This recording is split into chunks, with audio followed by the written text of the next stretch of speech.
Self-Reliance by Ralph Waldo Emerson.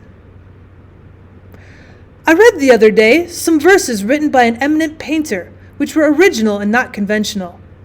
The soul always hears an admonition in such lines, let the subject be what it may. The sentiment they instill is of more value than any thought they may contain. To believe our own thought, to believe that what is true for you in your private heart is true for all men, that is genius. Speak your latent conviction, and it shall be the universal sense, for the inmost in due time becomes the outmost, and our first thought is rendered back to us by the trumpets of the last judgment. Familiar as the voice of the mind is to each, the highest merit we ascribe to Moses, Plato, and Milton is that they set at naught books and traditions, and spoke not what men but what they thought. A man should learn to detect and watch that gleam of light which flashes across his mind from within, more than the luster of the firmament of bards and sages. Yet he dismisses without notice his thought because it is his. In every work of genius we recognize majesty. Great works of art have no more affecting lesson for us than this. They teach us to abide by our spontaneous impression with good-humored inflexibility than most, when the whole cry of voices is on the other side. Else tomorrow a stranger will say with masterly good sense precisely what we have thought and felt all the time, and we shall be forced to take with shame our own opinion from another. There is a time in every man's education when he arrives at the conviction that envy is ignorance, that imitation is suicide, that he must take himself for better, for worse, at his portion, that though the wide universe is full of good, no kernel of nourishing corn can come to him but through his toil bestowed on that plot of ground which is given to him to till. The power which resides in him is new in nature, and none but he knows that which is what he can do, nor does he know till he has tried. Not for nothing, one face, one character, one fact makes much impression on him, and another none. This sculpture in the memory is not without pre-established harmony. The eye was placed where one ray should fall, that it might testify of that particular ray. We but half express ourselves and are ashamed of that divine idea which each of us represents. It may be safely trusted as proportionate and of good issues, so be faithfully imparted. But God will not have his work made manifest by cowards. A man is relieved and gay when he has put his heart into his work and done his best. But what he has said or done otherwise shall give him no peace. It is a deliverance which does not deliver. In the attempt his genius deserts him. No muse befriends, no invention, no hope. Trust thyself. Every heart vibrates to that iron string. Accept the place the divine providence has found for you, the society of your contemporaries, the connection of events. Great men have always done so and confided themselves childlike to the genius of their age, betraying their perception that the absolutely trustworthy was seated at their heart, working through their hands, predominating in all their being. And we are now men, and must accept in the highest mind the same transcendent destiny, and not minors and invalids in a protected corner, not cowards fleeing before a revolution, but guides, redeemers, and benefactors, obeying the almighty effort and advancing on chaos and the dark. What pretty oracles nature yields us on this text, in the face and behavior of children, babes, and even brutes. That divided and rebel mind, that distrust of a sentiment because our arithmetic has computed the strength and means opposed to our purpose. These have not. Their mind being whole, their eye is as yet unconquered, and when we look in their faces, we are disconcerted. Infancy conforms to nobody. All conform to it, so that one babe commonly makes 4 or 5 out of the adults who prattle and play to it. So God has armed youth and puberty and manhood, no less with its own piquancy and charm, and made it enviable and gracious in its claims not to be put by, if it will stand by itself. Do not think the youth has no force, because he cannot speak to you and me. Hark! In the next room his voice is sufficiently clear and emphatic. It seems he knows how to speak to his contemporaries. Bashful or bold, then, he will know how to make us seniors very unnecessary. The nonchalance of boys who are sure of a dinner and would disdain as much as a lord to do or to say aught to conciliate one is the healthy attitude of human nature. A boy is in the parlor what the pit is in the playhouse. Independent, irresponsible, looking out from his corner on such people and facts as pass by, he tries and sentences them on their merits in the swift, summary way of boys, as good, bad, interesting, silly, eloquent, troublesome. He encumbers himself never about consequences, about interests. He gives an independent, genuine verdict. You must court him. He does not court you. But the man is, as it were, clapped into jail by his consciousness. As soon as he has once acted or spoken with eclat, he is a committed person, watched by the sympathy or the hatred of hundreds, whose affections must now enter into his account. There is no Lethe for this. Ah, that he could pass again into his neutrality. Who can thus avoid all pledges, and having observed, observe again from the same unaffected, unbiased, unbribable, unaffrighted innocence, must always be formidable.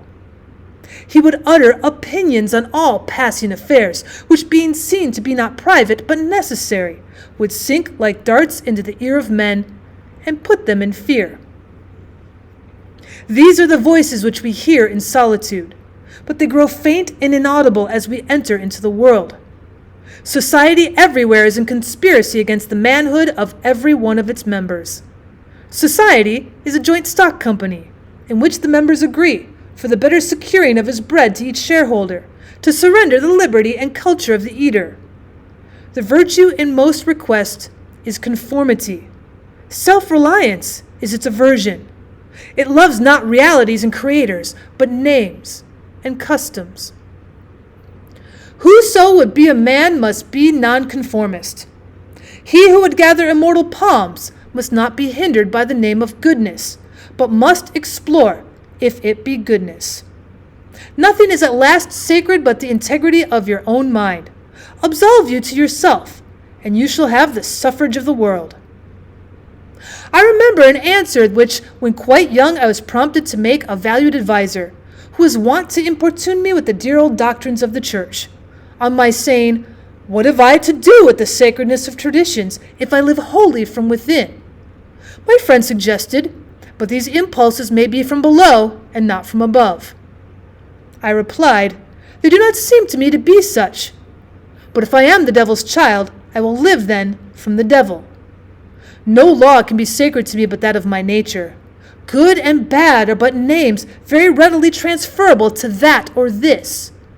The only right is what is after my constitution. The only wrong, what is against it. A man is to carry himself in the presence of all opposition, as if everything were titular and ephemeral but he. I am ashamed to think how easily we capitulate to badges and names, to large societies, and dead institutions.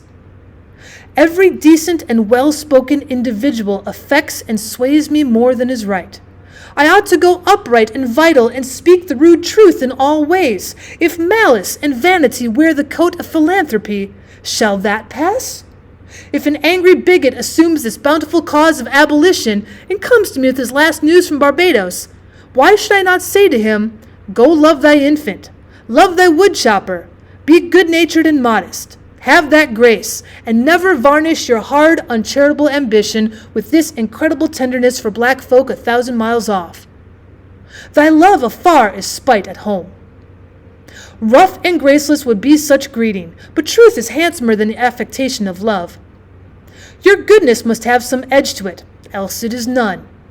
The doctrine of hatred must be preached as the counteraction of the doctrine of love when that pulses and whines.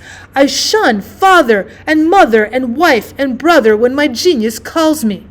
I would write on the lintels of the doorpost, whim. I hope it is somewhat better than whim at last, but we cannot spend the day in explanation. Expect me not to show cause why I seek or why I exclude company. Then again, Do not tell me, as a good man did today, of my obligation to put all poor men in good situations. Are they my poor? I tell thee, thou foolish philanthropist, that I grudge the dollar, the dime, the cent I give to such men as do not belong to me, and to whom I do not belong. There is a class of persons to whom by all spiritual affinity I am bought and sold. For them I will go to prison if need be. But your miscellaneous popular charities, the education at college of fools, the building of meeting houses to the vain end which many now stand, alms to sots, and the thousandfold relief societies, though I confess with shame I sometimes succumb and give the dollar. It is a wicked dollar by which by and by I shall have the manhood to withhold. Virtues are, in the popular estimate, rather the exception than the rule. There is the man and his virtues. Men do what is called a good action as some piece of courage or charity, much as they would pay a fine in expiation of daily non-appearance on parade. Their works are done as an apology or an extenuation of their living in the world, as invalids in their insane pay a high board. Their virtues are penances. I do not wish to expiate, but to live. My life is for itself and not for a spectacle. I much prefer that it should be of a lower strain, so it be genuine and equal, than that it should be glittering and unsteady. I wish it to be sound and sweet and not need diet and bleeding. I ask primary evidence that you are a man, and refuse this appeal from the man to his actions. I know that for myself it makes no difference whether I do or forbear those actions which are reckoned excellent. I cannot consent to pay for a privilege intrinsic right. Few and mean as my gifts may be, I actually am, and do not need for my own assurance or the assurance of my fellows any secondary testimony. What I must do is all that concerns me, not what the people think. This rule, equally arduous in actual and in intellectual life, may serve for the whole distinction between greatness and meanness. It is the harder, because you will always find those who think they know what is your duty better than you know it. It is easy in the world to live after the world's opinion. It is easy in solitude to live after our own. But the great man is he who in the midst of the crowd keeps with the perfect sweetness the independence of solitude. The objection to conforming to usages that have become dead to you is that it scatters your force. It loses your time and blurs the impression of your character. If you maintain a dead church, contribute to a dead Bible society. Vote with a great party, either for the government or against it. Spread your table like base housekeepers. Under all these screens I have difficulty to detect the precise man you are. And of course, so much force is withdrawn from your proper life. But do your work, and I shall know you. Do your work, and you shall reinforce yourself. A man must consider what a blind man's bluff is, this game of conformity. If I know your sect, I anticipate your argument. I hear a preacher announce for his text and topic the expediency of one of the institutions of his church. Do I not know beforehand that not possibly can he say a new and spontaneous word? Do I not know that with all this ostentation of examining the grounds of the institution, he will do no such thing? Do I not know that he has pledged to himself not to look but at one side, the permitted side, not as a man, but as a parish minister? He is a retained attorney, and these airs of the bench are the emptiness of affection. While most men have bound their eyes with one or another handkerchief and attached themselves to some of these communities of opinion, this conformity makes them not false in a few particulars, authors of a few lies, but false in all particulars. Their every truth is not quite true. Their two is not the real two. Their four, not the real four. So that every word they say chagrins us, and we know not where to begin to set them right. Meantime, nature is not slow to equip us in the prison uniform of the party to which we adhere. We come to wear one cut of face and figure, and acquire by degrees the gentlest asinine expression. There is a mortifying experience in particular, which does not fail to wreak itself also in general history. I mean the foolish face of praise, the forced smile which we put on in company where we do not feel at ease in answer to conversation which does not interest us. The muscles, not spontaneously moved, but moved by a low usurping willfulness, grow tight about the outline of the face with the most disagreeable sensation. For nonconformity the world whips you with its displeasure, and therefore a man must know how to estimate a sour face. The bystanders look askance on him in the public street or in the friend's parlor. If this aversation had its origin in contempt and resistance like his own, he might well go home with a sad countenance. But the sour faces of the multitude, like their sweet faces, have no deep cause, but are put on and off as the wind blows and a newspaper directs. Yet it's the discontent of the multitude, more formidable than that of the Senate and the college. It is easy enough for a firm man who knows the world to brook the rage of the cultivated classes. Their rage is decorous and prudent, for they are timid, as being very vulnerable themselves.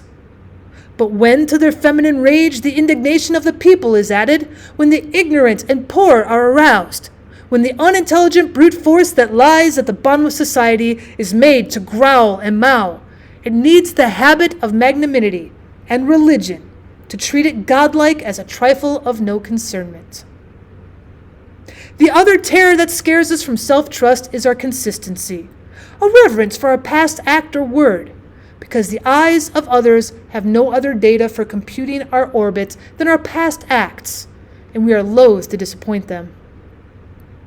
But why should you keep your head over your shoulder? Why drag about this corpse of your memory lest you contradict somewhat that you have stated in this or that public place? Suppose you should contradict yourself. What then?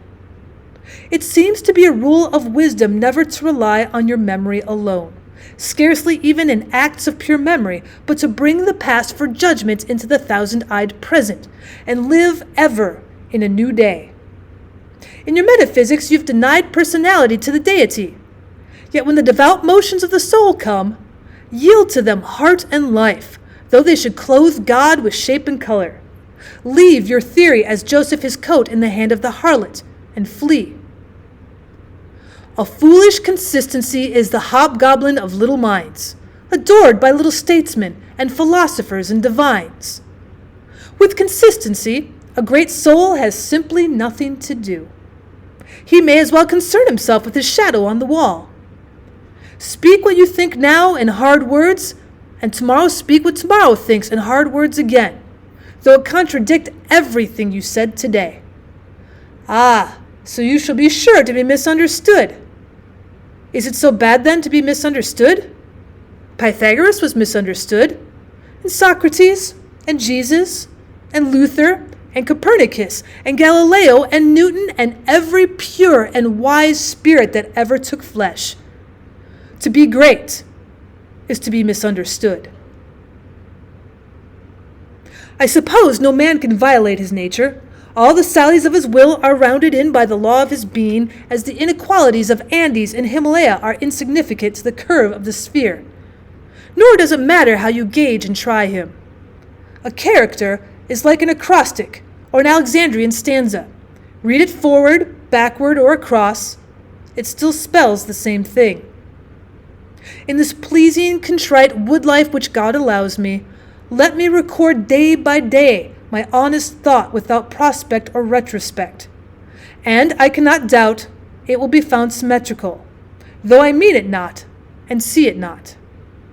My book would smell of pines and resound with the hum of insects. The swallow over my window should interweave that thread or straw he carries in his bill to my web also. We pass for what we are. Character teaches above our wills.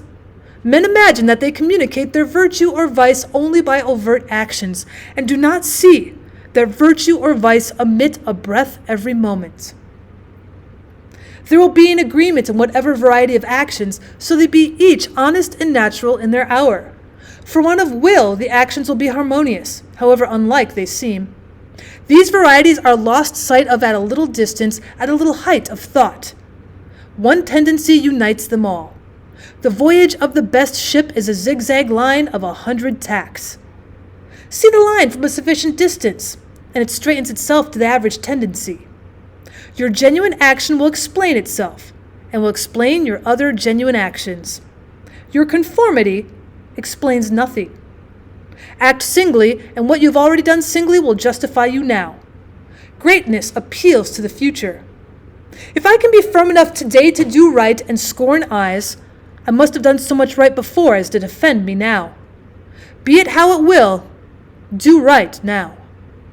As scorn appearances, and you always may, the force of character is cumulative. All the foregone days of virtue work their health into this. What makes the majesty of the heroes of the Senate in the field, which so fills the imagination? The consciousness of a train of great days and victories behind. They shed a united light on the advancing actor. He is attended as by a visible escort of angels. That is it which throws thunder into Chatham's voice, and dignity into Washington's port, and America into Adams's eye. Honor is venerable to us because it is no ephemeris. It is always ancient virtue. We worship it today because it is not of today. We love it and pay it homage because it is not a trap for our love and homage, but it is self-dependent, self-derived, and therefore of an old immaculate pedigree, even if shown in a young person. I hope in these days we have heard the last of conformity and consistency. Let the words be gazetted to the ridiculous henceforward. Instead of the gong for dinner, let us hear a whistle from the Spartan fife. Let us never bow and apologize more. It is a great man coming to eat at my house. I do not wish to please him. I wish that he should wish to please me. I will stand here for humanity, and though I would make it kind, I would make it true. Let us affront and reprimand the smooth mediocrity and squalid contentment of the times, and hurl in the face of custom and trade and office and the fact that is upshot of all history, that there is a great responsible thinker and actor working wherever a man works, that a true man belongs to no other time or place, but is the center of things. Where he is, there is nature. He measures you and all men and all events. Ordinarily, every body in society reminds us of somewhat else or of some other person. Character, reality, reminds you of nothing else. It takes place of the whole creation. The man must be so much that he must make all circumstances indifferent. Every true man is a cause, a country, and an age. It requires infinite spaces and numbers in time fully to accomplish his design, and posterity seem to follow his steps as a train of clients. A man, Caesar, is born, and for ages after, we have a Roman Empire. Christ is born, and millions of minds so grow and cleave to his genius that he is confounded with virtue and the possible of man.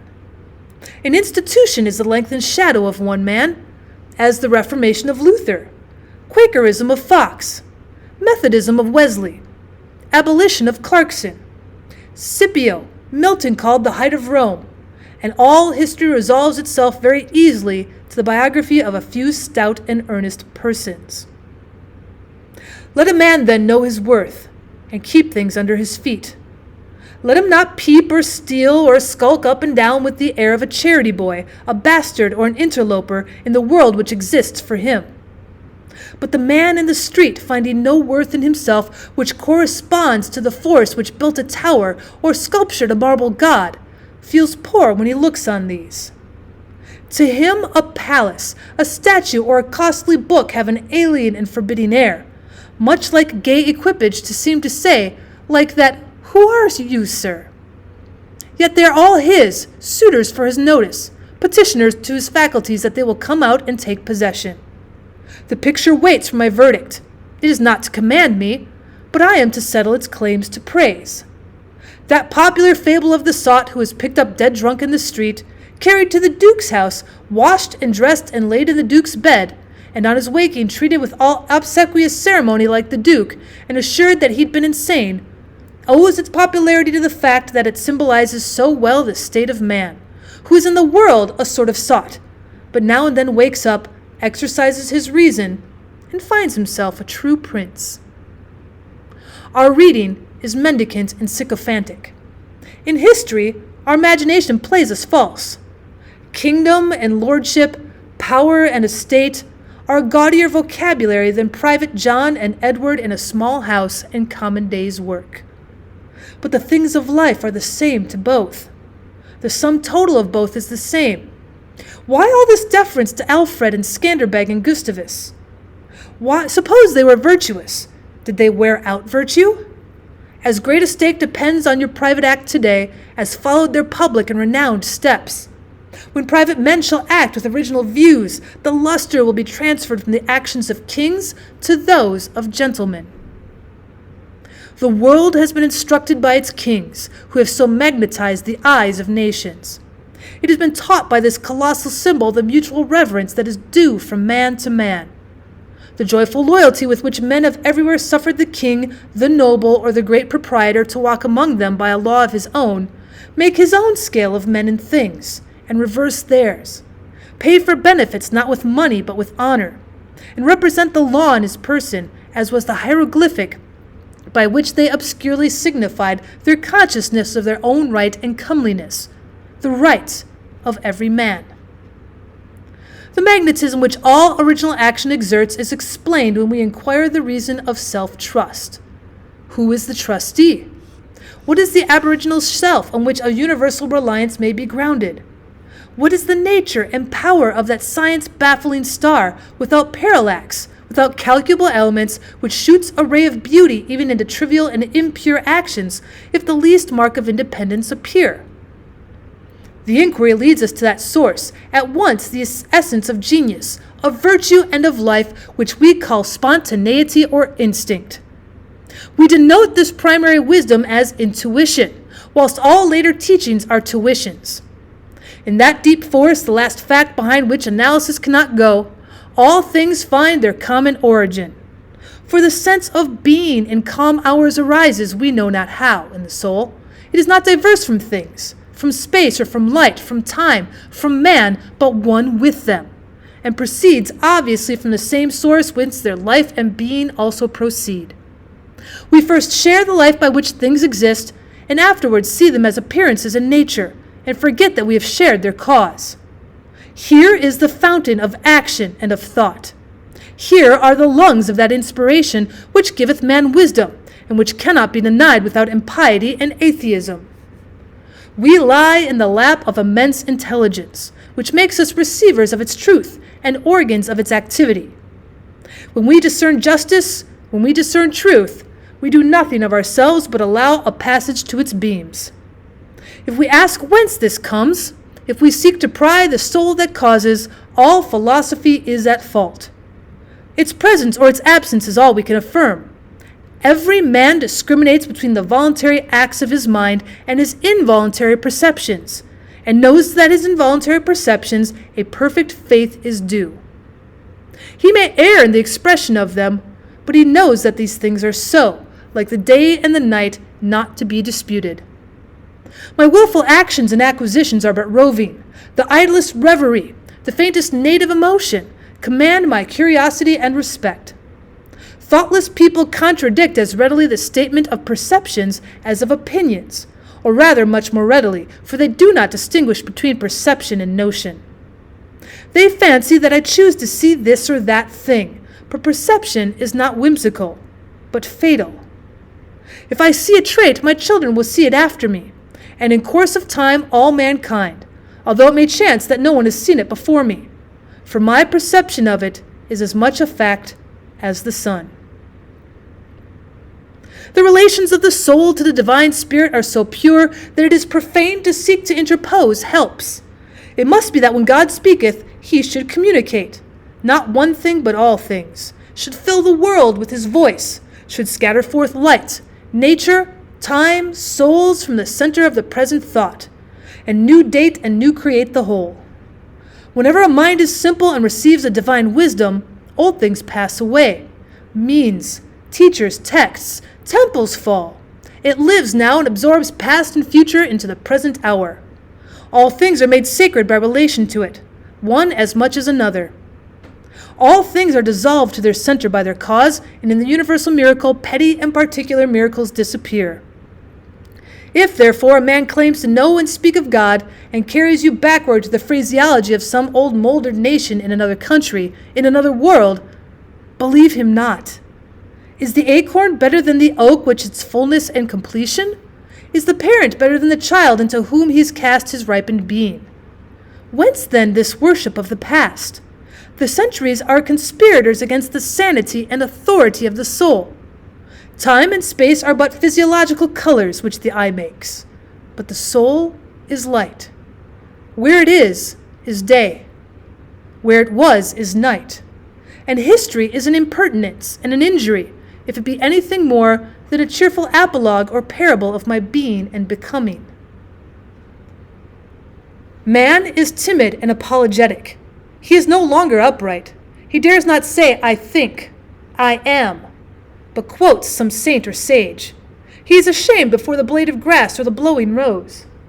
These roses under my window make no reference to former roses or to better ones. They are for what they are. They exist with God today.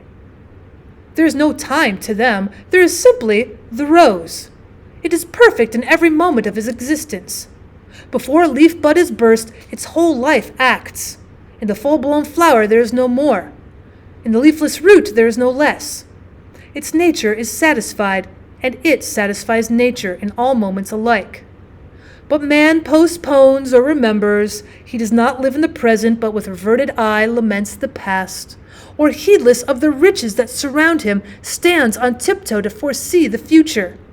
He cannot be happy and strong until he too lives with nature in the present above time. This should be plain enough. Yet see what strong intellects dare not hear God himself, unless he speak the phraseology of I know not what David, or Jeremiah, or Paul.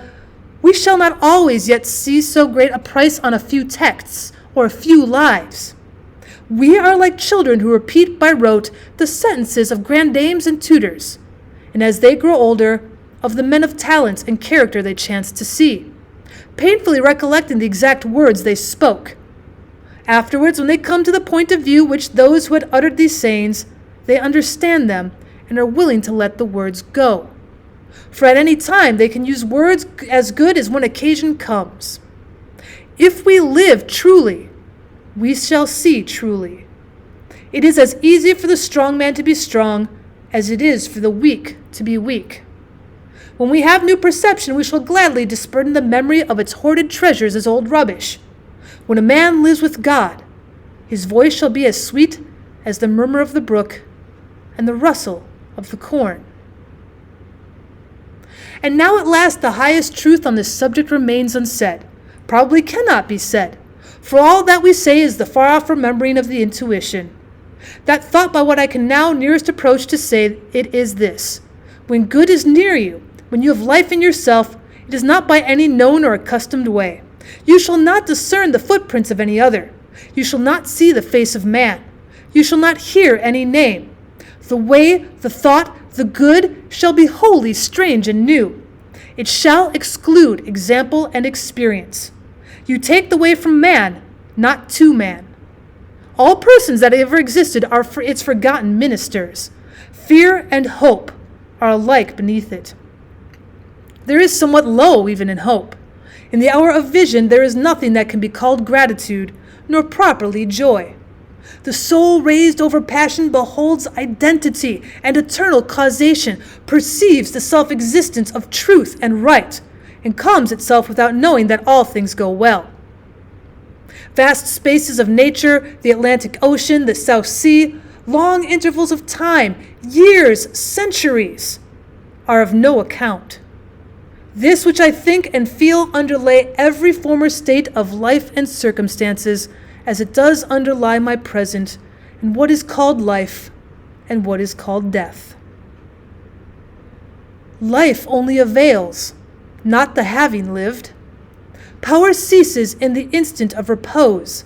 It resides in the moment of transition from a past to a new state, in the shooting of the gulf, in the darting to the aim.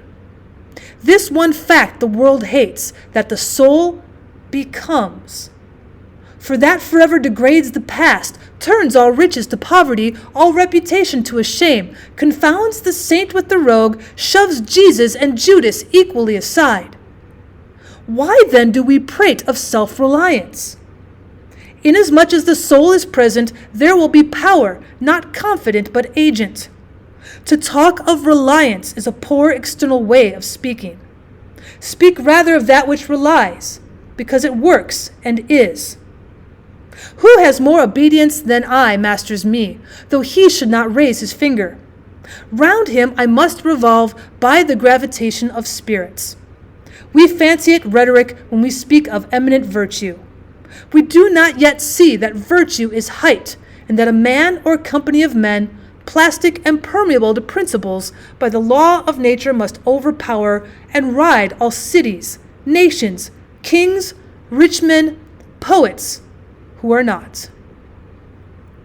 This is the ultimate fact which we so quickly reach on this, as on every topic, the resolution of all into the ever-blessed One. Self-existence is the attribute of the supreme cause, and it constitutes the measure of good by the degree in which it enters into all lower forms.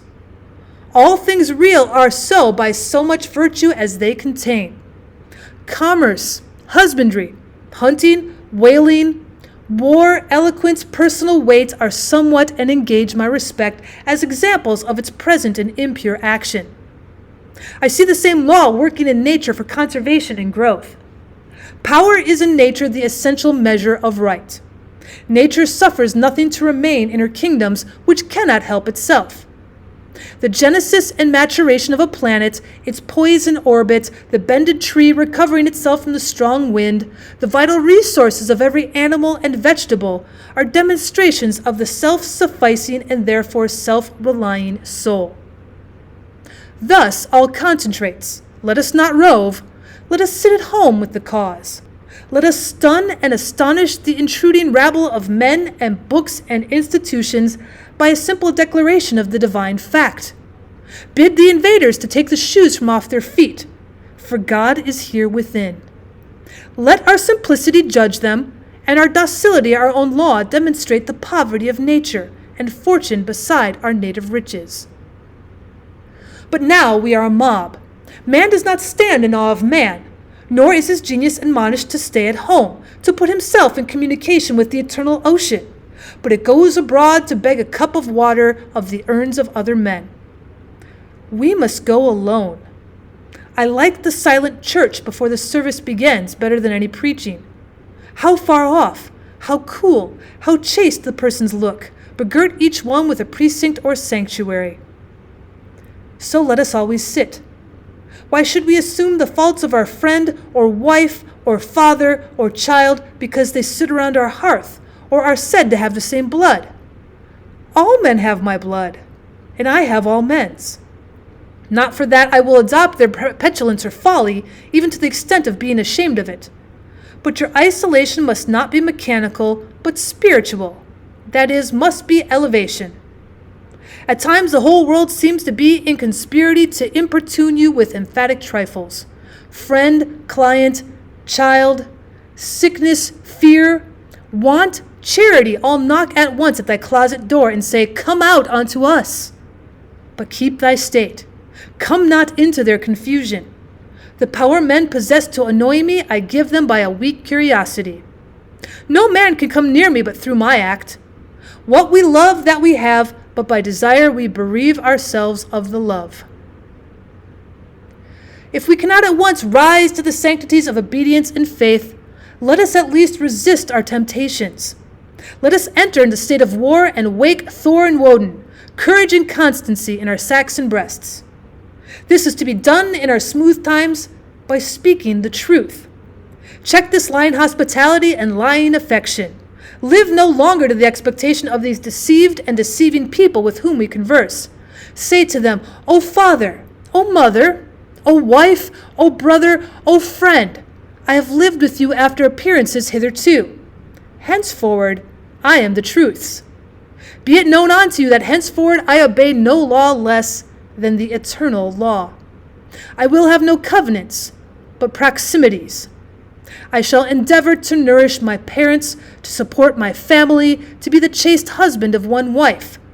But these relations I must fill after a new and unprecedented way.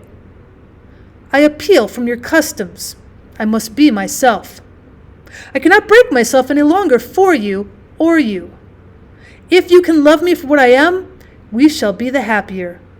If you cannot, I will still seek to deserve that you should. I will not hide my tastes or aversions. I will so trust that what is deep is holy, that I will do strongly before the sun and moon whatever inly rejoices me, and the heart appoints. If you are noble, I will love you. If you are not, I will not hurt you, and by myself be hypocritical attentions. If you are true, but not in the same truth with me, cleave to your companions. I will seek my own. I do this not selfishly, but humbly and truly. It is alike your interest and mine and all men's, however long we have dwelt in lies, to live in truth. Does this sound harsh today?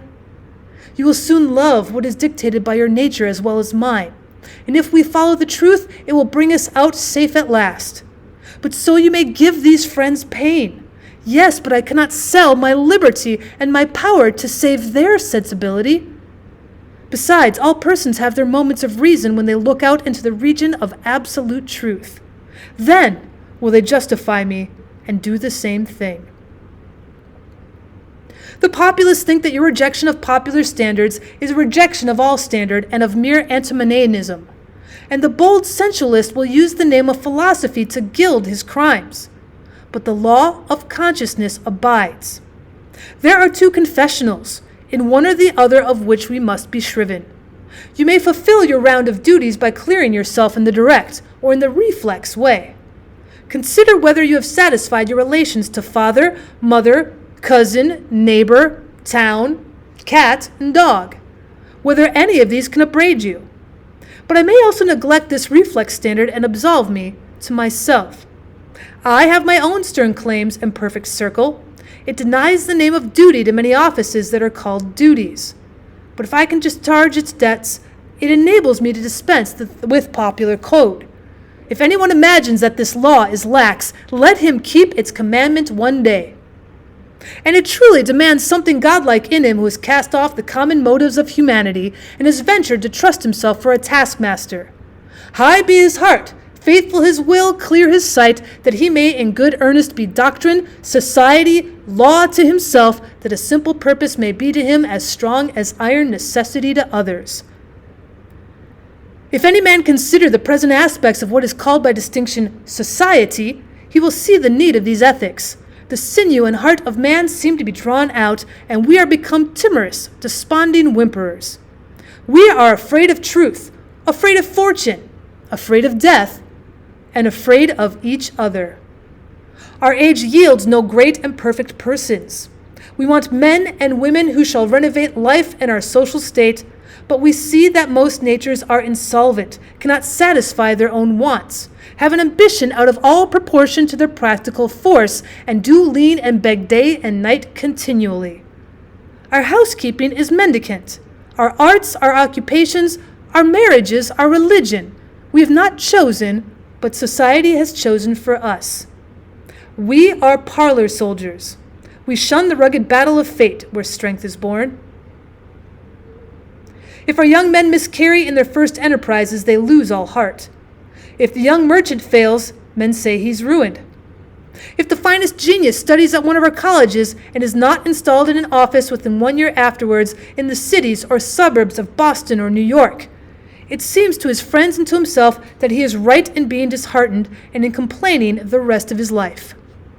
A sturdy lad from New Hampshire or Vermont, who in turn tries all the professions, who teams it, farms it, peddles, keeps a school, preaches, edits a newspaper, goes to Congress, buys a township, and so forth in successive years, and always like a cat falls on his feet, is worth 100 of these city dolls. He walks abreast with his days and feels no shame in not studying a profession, for he does not postpone his life, but lives already. He has not one chance but 100 chances. Let a Stoic open the resources of man and tell men they are not leaning willows, but can and must detach themselves, that with the exercise of self-trust new powers shall appear, that a man is the Word made flesh, born to shed healing to the nations, that he should be ashamed of our compassion, and that the moment he acts from himself, tossing the laws, the books, idolatries, and customs out the window, we pity him no more, but thank and revere him. And that teacher shall restore the life of man to splendor and make his name dear to all history. It is easy to see that a greater self-reliance must work a revolution in all the offices and relations of men, in their religion, in their education, in their pursuits, their modes of living, their association, in their property, in their speculative views. 1. In what prayers do men allow themselves? That which they call a holy office is not so much as brave and manly. Prayer looks abroad and asks for some foreign addition to come through some foreign virtue, and loses itself in endless mazes of natural and supernatural, and mediatorial and miraculous. Prayer that craves a particular commodity, anything less than all good, is vicious. Prayer is the contemplation of the facts of life from the highest point of view. It is the soliloquy of beholding and jubilant soul. It is the Spirit of God pronouncing his works of good. But prayer as a means to effect a private end is meanness and theft. It supposes dualism and not unity in nature and consciousness. As soon as man is at one with God, he will not beg. He will then see prayer in all action. The prayer of the farmer kneeling in his field to weed it. The prayer of the rower kneeling with the stroke of his oar are true prayers heard throughout nature, though for cheap ends. Cataract in Fletcher's Bunduka, when admonished to inquire the mind of the god Audat, replies, "His hidden meaning lies in our endeavors. Our valors are our best gods." Another sort of false prayers are our regrets. Discontent is the want of self-reliance. It is infirmity of will. Regret calamities if you can thereby help the sufferer. If not, attend your own work, and already the evil begins to be repaired. Our sympathy is just as base.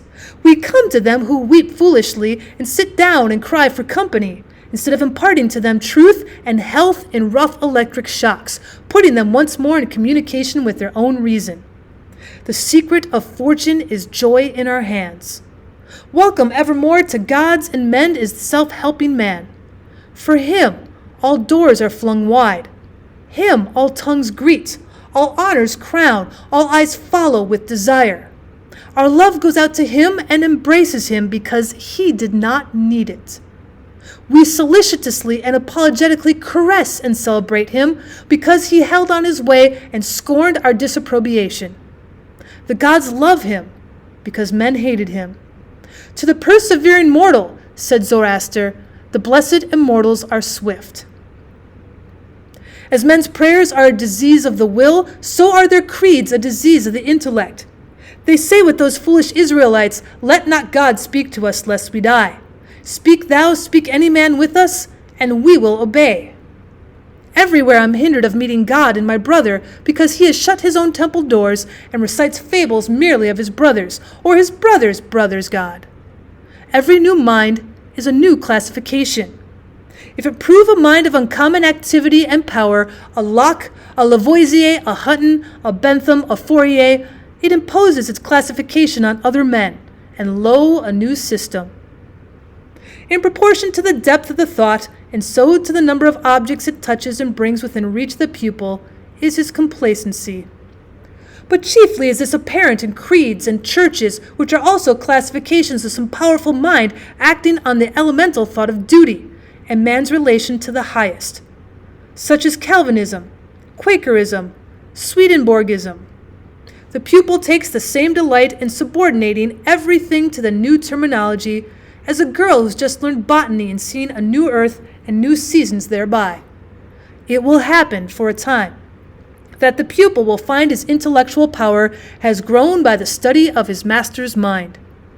But in all unbalanced minds, the classification is idolized, passes for the end, and not for a speedily exhaustible means, so that the walls of the system blend to their eye the remote horizon with the walls of the universe. The luminaries of heaven seem to them hung on the arch their master built. They cannot imagine how you aliens have any right to see, how you can see. It must be somehow that you stole the light from us. They do not yet perceive that light, unsystematic, indomitable, will break into any cabin, even to theirs. Let them chirp a while and call it their own. If they are honest and do well, presently their neat new pinfold will be too straight and low. It will crack, will lean, will rot, and vanish, and the immortal light, all young and joyful, million-orbed, million-colored, will beam over the universe as on the first morning. 2. It is for want of self-culture that the superstition of traveling, whose idols are Italy, England, and Egypt, retains its fascination for all educated Americans. They who made England, Italy, or Greece venerable in the imagination did so by sticking fast where they were like an axis of the earth. In manly hours we feel that duty is our place. The soul is no traveler. The wise man stays at home, and when his necessities, his duties on any occasion call him from his house or into foreign lands, he's at home still, and shall make men sensible by the expression of his countenance, and that he goes the missionary of wisdom and virtue, and visits cities and men like a sovereign, and not like an interloper or a valet. I have no churlish objection to the circumnavigation of the globe, for the purposes of art and study and benevolence, so that the man is first domesticated, or does not go abroad with the hope of finding somewhat greater than he knows. He who travels to be amused or gets somewhat which he does not carry, travels away from himself, and grows old even in youth among old things. In Thebes, in Palmyra, his will and mind have become old and dilapidated as they. He carries ruins to ruins. Traveling is a fool's paradise. Our first journeys discover us to the indifference of places. At home, I dreamed that in Naples. At Rome, I can be intoxicated with beauty and lose my sadness. I pack my trunk, embrace my friends, embark on the sea, and at last wake up in Naples, and there beside me is the stern fact, the sad self, unrelenting, identical that I fled from. I seek the Vatican and the palaces. I affect to be intoxicated with sights and suggestions, but I am not intoxicated. My giant goes with me wherever I go. 3. But the rage of traveling is a symptom of a deeper unsoundness affecting the whole intellectual action. The intellect is vagabond, and our system of education fosters relentlessness. Our minds travel when our bodies are forced to stay at home. We imitate. And what is imitation but the traveling of the mind? Our houses are built with foreign taste. Our shelves are garnished with foreign ornaments. Our opinions, our tastes, our faculties lean and follow the past and the distant. The soul created the arts wherever they have flourished. It was in his own mind that the artist sought his model. It was an application of his own thought to the thing to be done and the conditions to be observed. And why need we copy the Doric or the Gothic model? Beauty, convenience, grandeur of thought, and quaint expression are as near to us as to any. And if the American artist will study with hope and love the precise thing to be done by him, considering the climate, the soil, and the length of day, the wants of the people, the habit and form of the government, he will create a house in which all these will find themselves fitted, and taste and sentiment will be satisfied also. Insist on yourself. Never imitate. Your own gift you can present every moment with the cumulative force of a whole life's cultivation. But of the adopted talent of another you have only an extemporaneous half-possession. That which each can do best, none but his Maker can teach him. No man yet knows what it is, nor can, till that person has exhibited it. Where is the master who could have taught Shakespeare? Where is the master who could have instructed Franklin, or Washington, or Bacon, or Newton? Every great man is a unique. The Scipianism of Scipio is precisely that part which he could not borrow. Shakespeare will never be made by the study of Shakespeare. Do that which is assigned you, and you cannot hope too much or dare too much. There is at this moment for you an utterance brave and grand as that of the colossal chisel of Phidias, or trowel of the Egyptians, or the pen of Moses or Dante, but different from all of these. Not possibly will the soul all rich, all eloquent with thousand-cloven tongue, deign to repeat itself. But if you can hear what these patriarchs say, surely you can reply to them in the same pitch of voice. For the ear and the tongue are two organs of one nature. Abide in the simple and noble regions of thy life, obey thy heart, and thou shalt reproduce the foreworld again. 4. As our religion, our education, our art look abroad, so does our spirit of society. All men plume themselves on the improvement of society, and no man improves. Society never advances. It recedes as fast on one side as it gains on the other. It undergoes continual changes. It is barbarous. It is civilized. It is Christianized. It is rich. It is scientific. But this change is not amelioration. For everything that is given, something is taken. Society acquires new arts and loses old instincts. What a contrast between the well-clad, reading, writing, and thinking American with a watch, a pencil, and a bill of exchange in his pocket, and the naked New Zealander whose property is a club, a spear, a mat, and an undivided 20th of a shed to sleep under. But compare the health of the two men, and you shall see the white man has lost his aboriginal strength. If the traveler tell us truly, strike the savage with a broad axe, and in a day or two the flesh shall unite and heal as if you struck the blow into soft pitch, and the same blow shall send the white to his grave. The civilized man has built a coach, but has lost the use of his feet. He is supported on crutches, but lacks so much support of muscle. He has a fine Geneva watch, but he fails the skill to tell the hour by the sun. A Greenwich nautical almanac he has, and so being sure of the information when he wants it, the man in the street does not know a star in the sky. The solstice he does not observe. The equinox he knows as little, and the whole bright calendar of the year is without a dial in his mind. His notebooks impair his memory. His libraries overload his wit. The insurance office increases the number of accidents, and it may be a question whether machinery does not encumber, whether we have not lost by refinement some energy by a Christianity entrenched in establishment and forms, some vigor of wild virtue. For every Stoic was a Stoic, but in Christendom, where is the Christian? There is no more deviation in the moral standard than in the standard of height or bulk. No greater men are now than ever were. A singular equality may be observed between the great men of the first and the last ages. Nor can all the science, art, religion, and philosophy of the 19th century avail to educate greater men than Plutarch's heroes, 3 or 4 and 20 centuries ago. Not in time is the race progressive. Phocion, Socrates, Anaxagoras, Diogenes are great men, but they leave no class. He who is really of their class will not be called by their name, but will be his own man, and in his turn the founder of a sect. The arts and inventions of each period are only its costume, and do not invigorate men. The harm of improved machinery may compensate its good. Hudson and Bering accomplished so much in their fishing boats, as to astonish Parry and Franklin, whose equipment exhausted the resources of science and art. Galileo, with an opera glass, discovered a more splendid series of celestial phenomena than any one since. Columbus found the New World in an undecked boat.